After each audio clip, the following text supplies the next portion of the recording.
Howdy folks, welcome back. So in this video, I'm just going to quick go through the practice test 2. So again, this is just how I would go about solving the problems included in that practice exam. Again, it's by no means the only way, and in some cases, you might have a way that makes more sense to you. And as long as you arrive at the right answer, I'm fine if you go ahead and use that method, as long as there's no explicit method explicitly given in the problem. There. But yeah, so with no further ado, let's go ahead and get started. Again, you can find this in the Pearson website. So if you go to the assignments page and you make sure that all assignments are included in the drop-down menu, you should be able to find the practice test too. So let's go ahead and get started here. All right.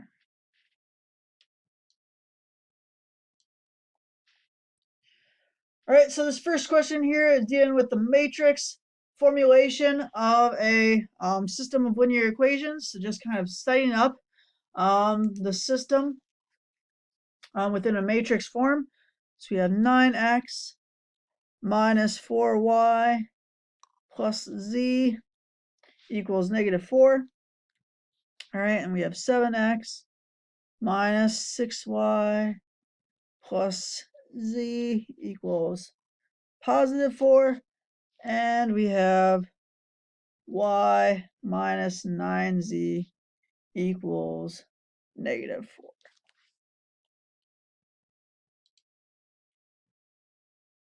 All right.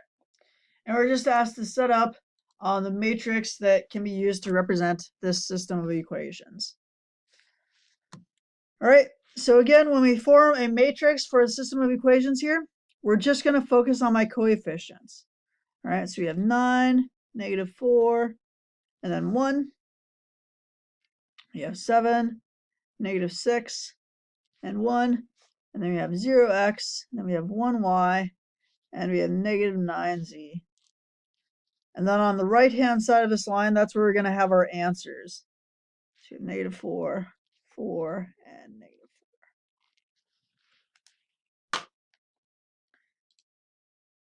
So that's all this question is asking for. So it's just asking what the matrix is that can be used to simplify and solve this system of equations. 1, 9, and -4. All right, so again, once we had this system of equations, what we did was we reduced the matrix to what's known as RREF, or reduced row echelon form. It just means that we have ones across the diagonal and zeros everywhere else in our matrix there. All right, so here we have a starting matrix. All right, so the first step is asking for the system of linear equations corresponding to the matrix A. All right, so in this case, we have -3x minus 1y minus z equals -6. So that's going to be D here. The second equation, so we have -4x minus 1y minus 1z is going to equal -7. So that's H. And then we have -4x plus 0y minus 1z is going to equal -4. All right. So again, on the actual exam, I'll probably give you the matrix and I'll just have you list the equations that correspond to that given matrix there. So again, kind of doing the opposite of what we did in the previous problem. All right. And then here we have what we get when we convert the matrix, again, using that pivoting method to get to reduced row echelon form. So again, we have ones along the diagonal and zeros on all the other columns or entries in that column. All right, and we're just asked to read the solution here. So if you have ones all the way across your diagonal and zeros along the other entries in those columns, then you're going to have a unique solution. All right, so x is going to be whatever is in the last column of your first row, y is going to be whatever is in your last column of your second row, and z is going to be whatever is in the last column of your third row. So in this case, we have x equals 1, y equals 3, and z equals 0.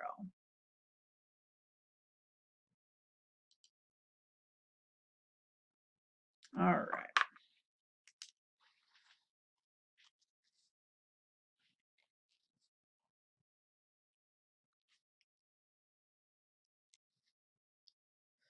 1, 1, 0, 4, 2, 2, and we have 6, 4, and 2. All right, so this next question, we're asked to pivot about the circled entry. So again, I'm not going to have you do an entire problem where we go from start to finish solving the system of equations by this pivoting method, because it's just too long for the exam situation. So I'm going to kind of pick and choose problems that kind of test the same knowledge basis, but are a little bit more able to be completed within the time constraints that we have here. So this is one of those problems where it tests your knowledge of how to go about getting a matrix in reduced row echelon form to provide the solution, in which case we have the pivoting method there. But instead of having you go through and pivot around every single one of the entries and diagonals, I'm just going to have you pivot about a single element. All right. So to pivot means that we want to get it so we have a 1 in that entry and a 0 in every single other entry along that column. All right. So the first step is, in order to get a 1 in that entry, we're just going to divide everything in this row by that number.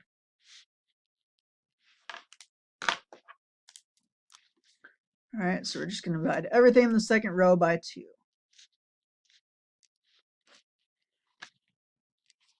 All right, -1/2, +1/2, 1, and 4/2, which is 2.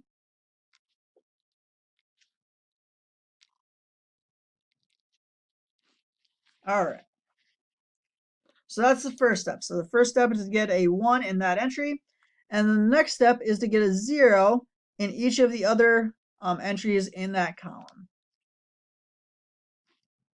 All right, so we're just going to bring that second row forward. So we're not going to change anything with that second row. All right, and then for the first row, I just need to figure out what I need to add to this entry in order to get 0 there. All right, so in this case, I'm going to take -4, and you're just going to take -4 times row 2 and add it to row 1. Okay, so I take -4 times 1, that's going to give me -4, plus the 4 is going to give me 0 in that entry. All right, so I just need to do that for each element in this row. So we have -4 times the -1/2. So that's going to end up being +2, plus 5 is going to be +7. All right, -4 times the +1/2, so that's going to be -2, plus 1 is going to be -1. And then we have -4 times 1 is going to be -4, plus 4 is going to be 0. -4 times 2 is going to be -8, plus 6 is going to be -2. All right, and we're going to do a similar thing, only instead of looking at the first row, we're looking at the third row here. All right, so again, I'm asking myself, okay, what do I need to multiply this entry by? So when I add it to the third row, I end up with a 0 in that third column. So in this case, the answer is -2. So you take -2 plus R2 and add it to row 3. All right, so -2 times a -1/2. So that's going to end up being +1, plus 7 is going to be 8. -2 times a +1/2, so that's going to end up being -1, plus 0 is going to be -1. -2 times 1 is going to be -2, plus 2 is going to be 0. And -2 times 2 is going to be -4, plus 2 is going to be -2. So that's all this question is asking for. So when it's asking you to pivot, it just means you get 1 in that entry and then 0 in all the other entries in that column there. All right, so we just got to put these in. So we have 7, -1, 0, -2. All right, we have -1/2, +1/2, and 1. And then we have 8, -1, 0, -2.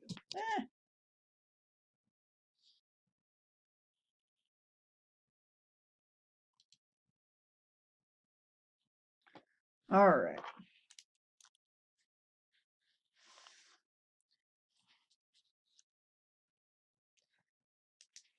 So in using the row-reduced echelon form to solve a system of equations, there can be several different scenarios that might happen.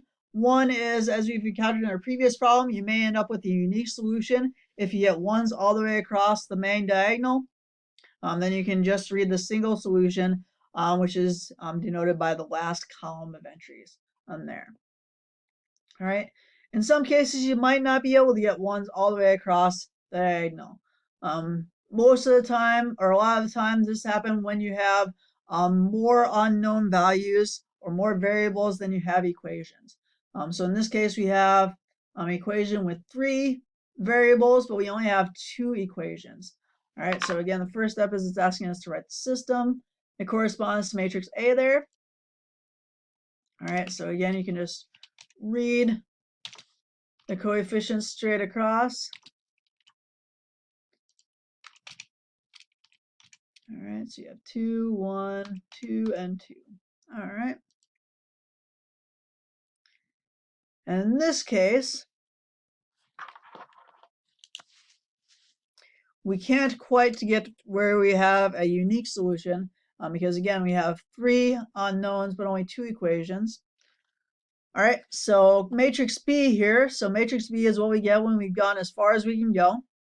So that corresponds to the system of equations x1 minus 4x3 equals -3. All right, and the second equation corresponds to, or the second row corresponds to the equation x2 plus 10x3 equals 8. All right, so in this case, we're going to have an infinite number of solutions. So in this case, we're looking at B here. All right, so then we just need to write our x1 and x2 in terms of that x3 variable. All right, so to get that, we can just add 4x3 to each side. So we have x1 equals -3 plus 4x3. And then here we can subtract a 10x3 from each side. So you have x2 equals 8 minus 10x3.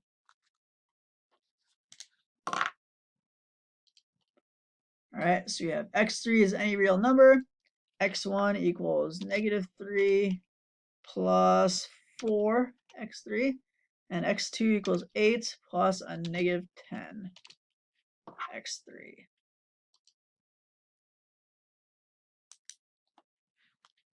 All right. So the other scenario that can occur is you may end up with a set of system of equations where you have no solution. All right, so again, the first step is just asking us to write the system corresponding with matrix A. So again, we just focus on the coefficients. So we have -5, 1, 2, -2, and 6. All right. So if you look at the last row of matrix B, that means that we're looking at the equation 0x1 plus 0x2 plus 0x3 equals 1.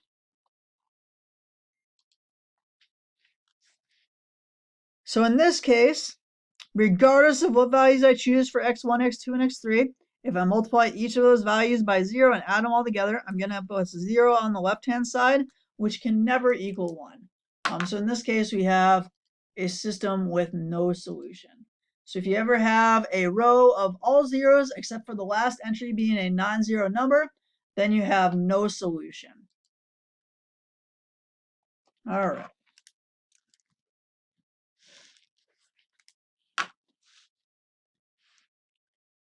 All right. So the next couple questions here are dealing with arithmetic operations, dealing with matrices. All right, so this is, we're just adding 2 matrices together. So to add 2 matrices, you're just going to add the corresponding entries in the given matrix. All right, so since we added a 2 by 2 with another 2 by 2, my sum is going to be a 2 by 2 as well.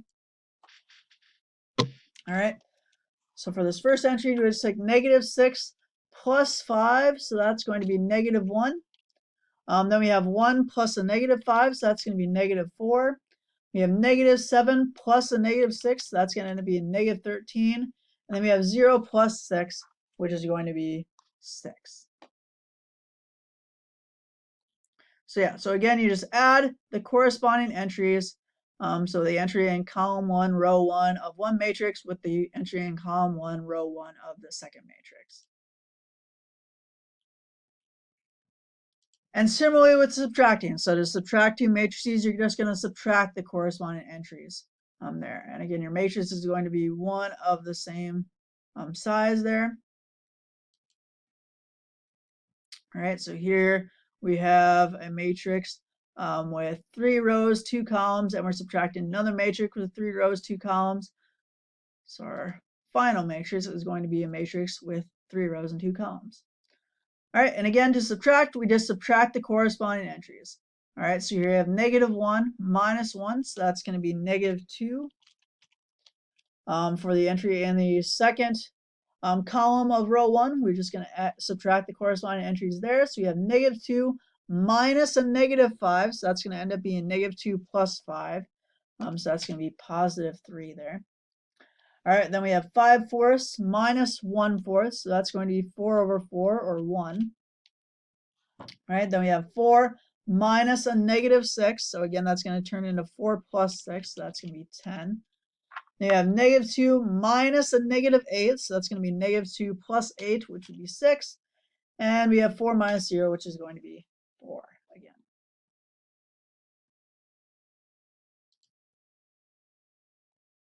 All right.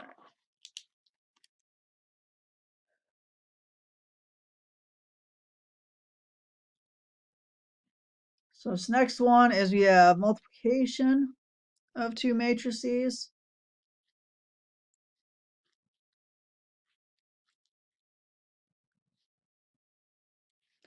So this one I'm going to go ahead and write down here.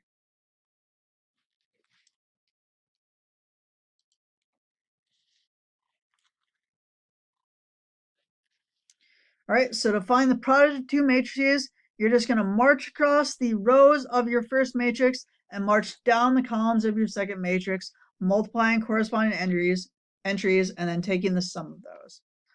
All right, so for the entry in the first row, first column here, we're going to march across the first row of my first matrix and march down the first column of my second matrix.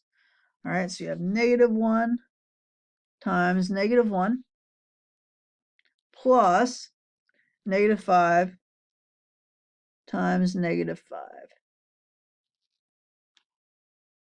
All right, and then for the entry in the first row, second column, we're going to march across the first row of our first matrix and down the second column of my second matrix. So we have negative 1 times 4 plus negative 5 times negative 4.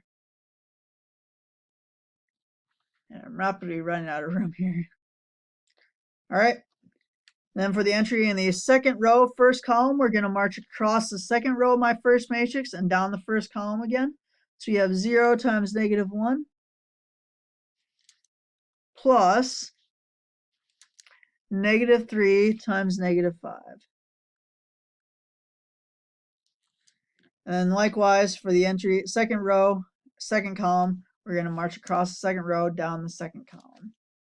So you have 0 times 4 plus negative 3 times negative 4. All right.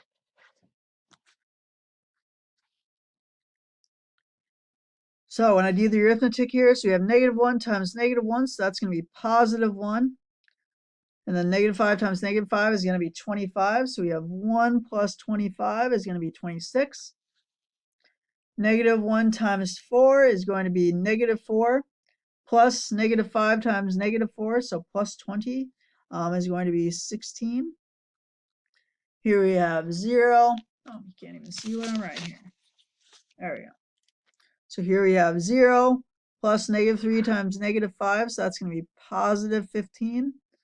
And here we have 0 plus negative 3 times negative 4, so that's going to be positive 12.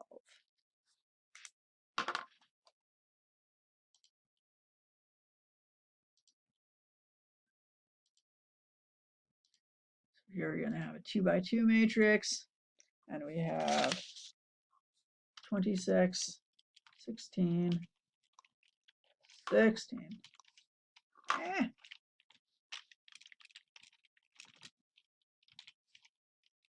15 and 12.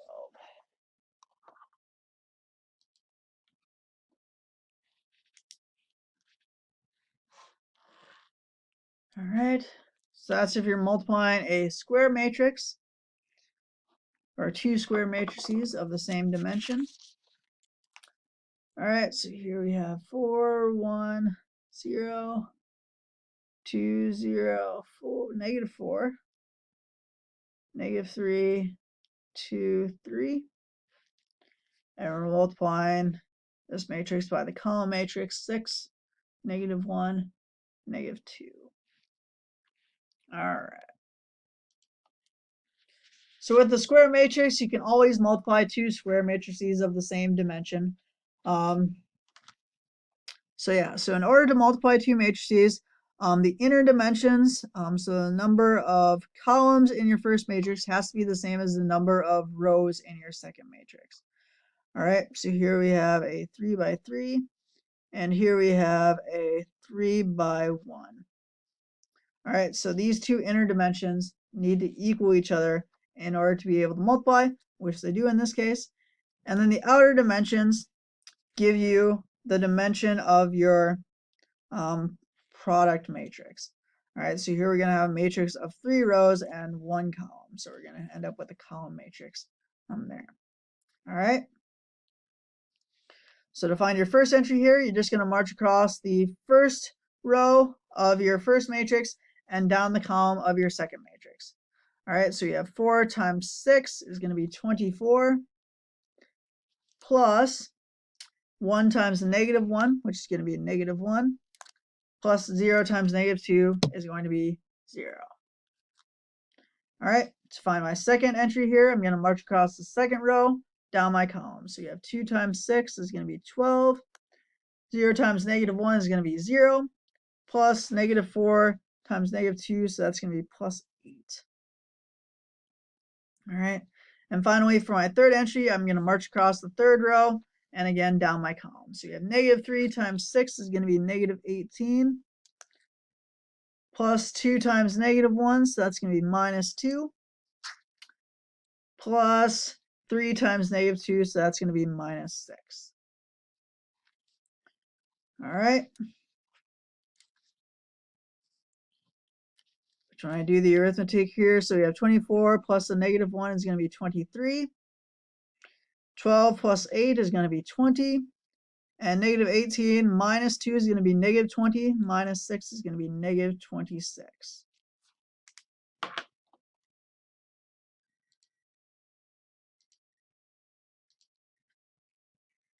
So we're going to have 3 rows and a single column. All right. And we have 23, 20, -26.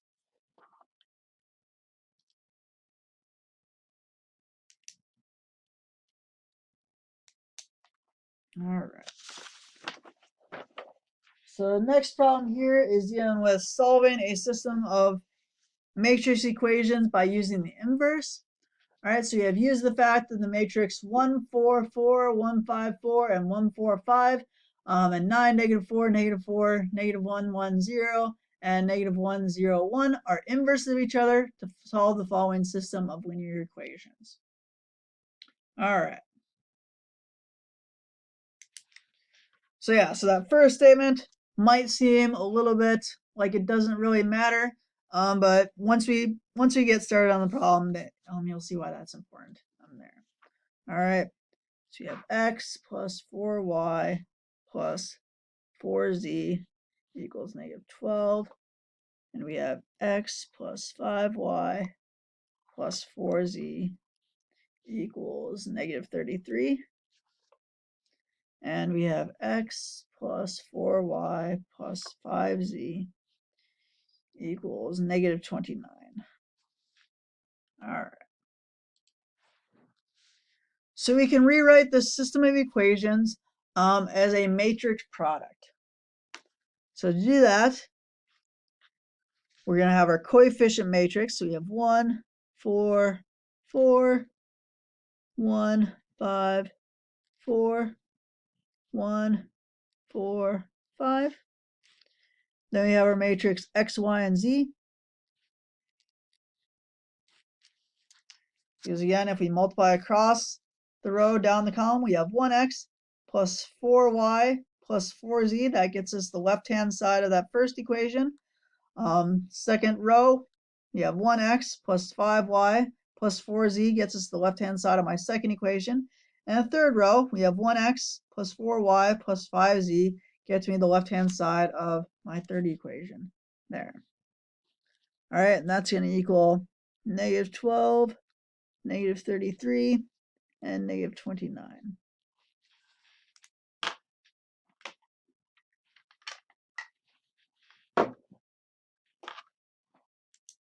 All right, so then to solve this, we can just, every once in a while we call this our matrix A. So we can just multiply both sides on the left-hand side by my inverse matrix. All right, so you have A inverse times the matrix negative 12, negative 13, negative 29 is going to give me my matrix X,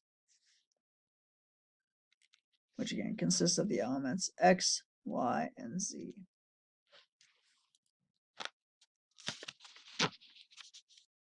Because if we take A inverse times A, that's going to get us the identity matrix, which if I take the identity matrix times XYZ, I end up with XYZ.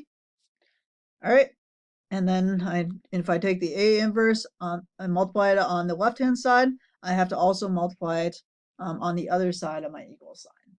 All right. So the next thing we need to do is you need to find A inverse, which in this case, this is where this comes in. So again, we have 1, 4, 4, 1, 5, 4, and 1, 4, 5. That's my matrix A. So then my inverse is given in the problem. So if you have larger than a 2 by 2, I will give you the inverse for the matrix. So you don't need to worry about finding the inverse. In fact, at this point, the main thing that we focus on is how you find the inverse of a larger than a 2 by 2 is you use Microsoft Excel, which I'm not allowing you to use Excel in the exam, so I will not be asking you any questions like that. With a 2 by 2 matrix, we have a handy formula to find the inverse there. So I might ask you to find the inverse of a 2 by 2 matrix. But anything larger than that, I will give you the inverse that you need. All right.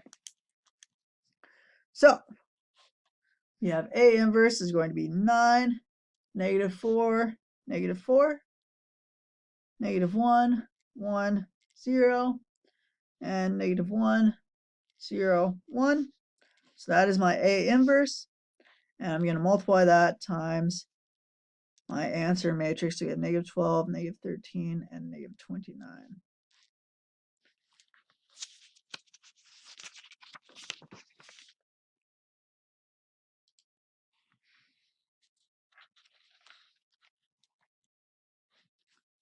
All right, so you have 9 times negative 12, which I think is negative 108.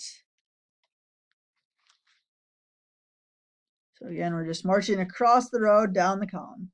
All right, then we have plus negative 4 times negative 13, so that'll be plus 52. Since there's 13 cards in each suit and 4 suits in a deck of 52 cards. All right, then we have, and since we're multiplying negative times a negative, that's where we end up with the plus there. All right, and then we have plus negative 4 times negative 29. So negative 4 times negative 29 is going to be 116. All right, and then for my second row here, I'm going to march across the second row down the column. So you have negative 1 times negative 12 is going to be positive 12. Plus 1 times the negative 13, so that's going to be minus 13. Plus 0 times negative 29, so that's going to be plus 0. All right. And then for my third row here, march across the third row and again down the column. So you have negative 1 times negative 12 is going to be positive 12. 0 times the negative 13 is going to be plus 0. And then 1 times the negative 29 is going to be minus 29. All right.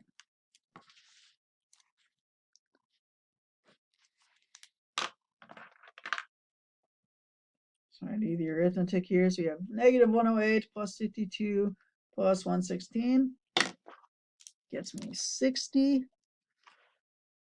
All right, we have 12 plus a negative 13. I don't know why I put that in calculator when it's obviously negative 1. And we have 12 plus a negative 29, which would be negative 17.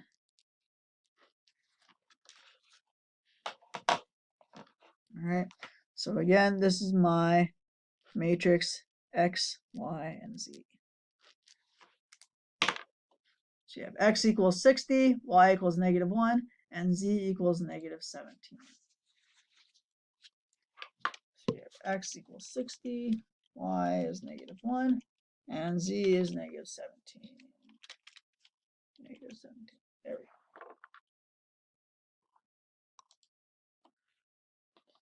All right, and the last one is a two-sector economy using the input-output matrix.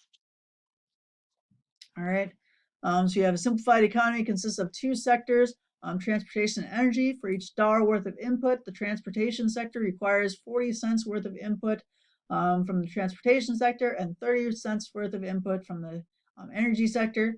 And then for each dollar worth of output, the energy sector requires 26 cents from the transportation sector and 22 cents from the energy sector.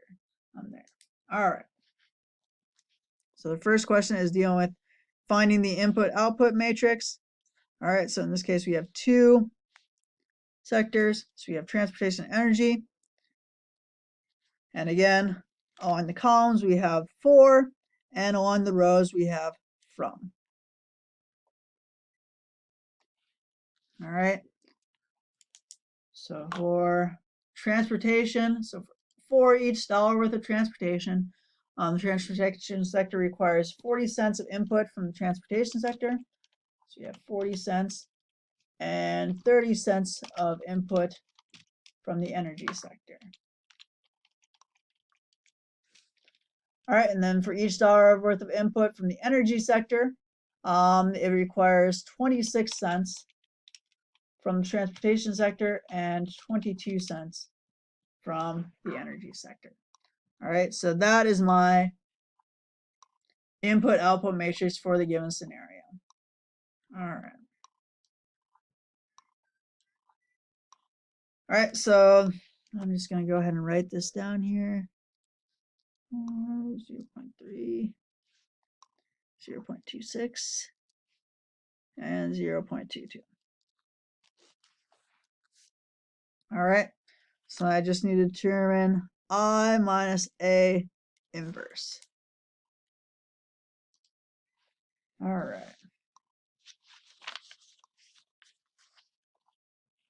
All right, so this is my matrix A. So the first thing I need to do is I need to take I minus A, which again, I is just your identity matrix minus your matrix A.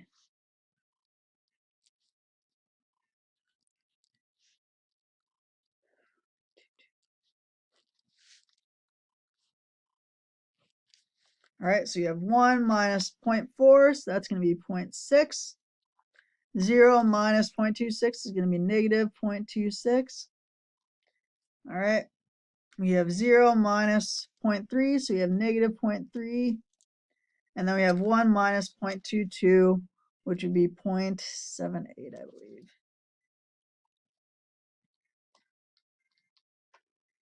Yep. All right, so that is my I minus A. This is I minus A. All right, and then we need to take the inverse of this matrix here. All right, so you have I minus A inverse. All right, so again, start off, we need to define the determinant of I minus A, which again, define the determinant, you're just going to multiply across your mag diagonal and then subtract the product of the entries along your secondary diagonal.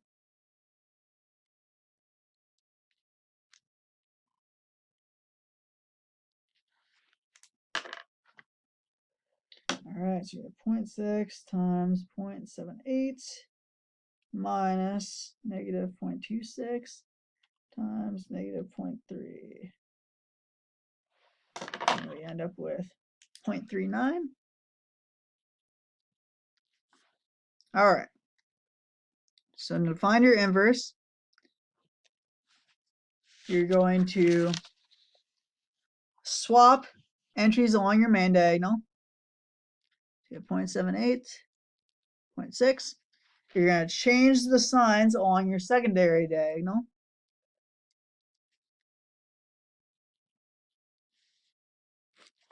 All right, and then you're just going to divide each entry by your determinant.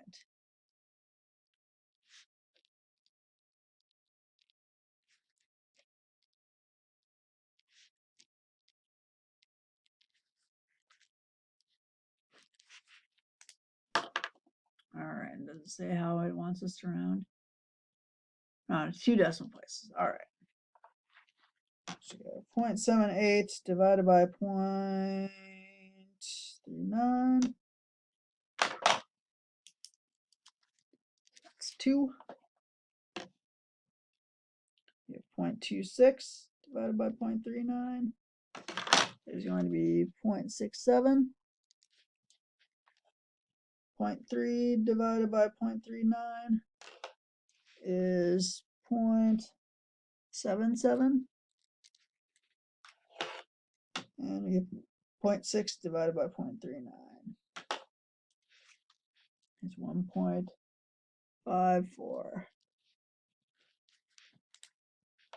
All right, so this is my I minus A inverse. All right.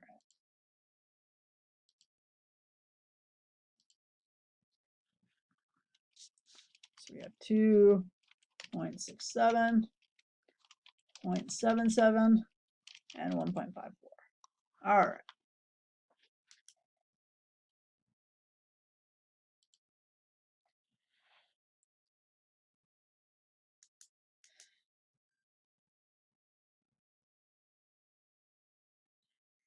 All right. So next thing, so we're asked what level of output should each produce to meet a demand for $2 billion worth of transportation and $6 billion worth of energy. All right. So to find my output matrix, so my matrix X, so X is going to be consists of 2 entries, X and Y, where the first entry is going to be my transportation output and the second entry is going to be my energy output. That's going to be I minus A inverse times my demand matrix. All right, so I found my inverse matrix in the previous problem. So we have 2.67, 0.77, and 1.54. All right, and then my demand matrix is going to be, so I want $2 billion worth of transportation and $6 billion from energy. So my demand matrix is going to be 2, 6. All right, so to find my production, I just need to multiply these 2 matrices together. All right, so again, we have 2 times 2 is going to be 4 plus, again, working my way across the first row down the column of my second matrix. So we have 0.67 times 6 is 4.02. All right, and we have 0.77 times 2 plus 1 times 6. So yeah. So we end up with 10.78. My second one there. So yeah, so again, you just take 0.77 times 2 plus 1.54 times 6. All right. So when we take 4 plus 4.02, we have 8.02 and 10.78.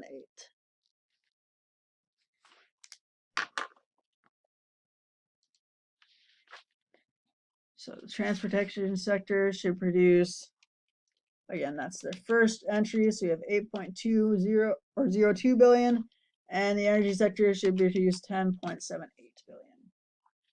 All right.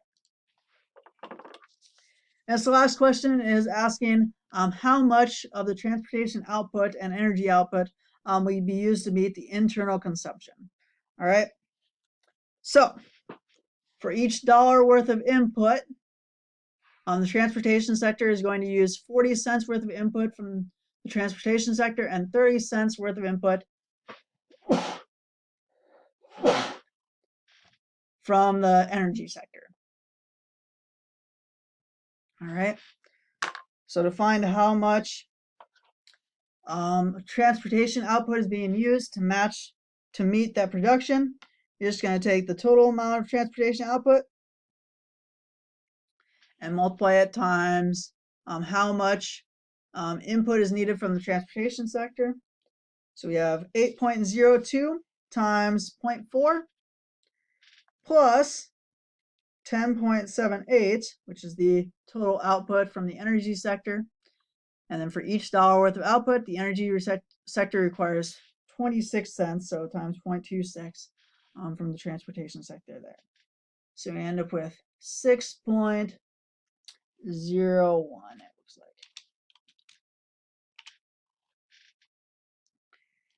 And likewise, we're going to do a similar thing for the energy output. All right, so again, we're producing 8.02 billion. And then for each dollar worth of output, the transportation sector requires 30 cents of input from the energy sector. So you have 8.02 times 0.3 plus for the energy sector. So we are producing $10.78 billion worth of energy from the energy sector. And for each dollar, the energy sector requires 0.22 or 22 cents from the energy sector. So we end up with 4.78.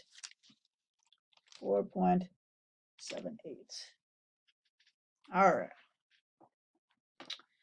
And I think we should be all right there. Uh-oh. What did we do wrong here?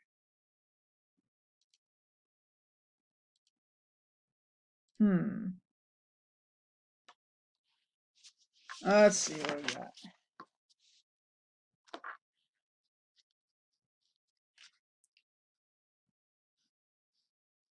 Oh. Where did I get?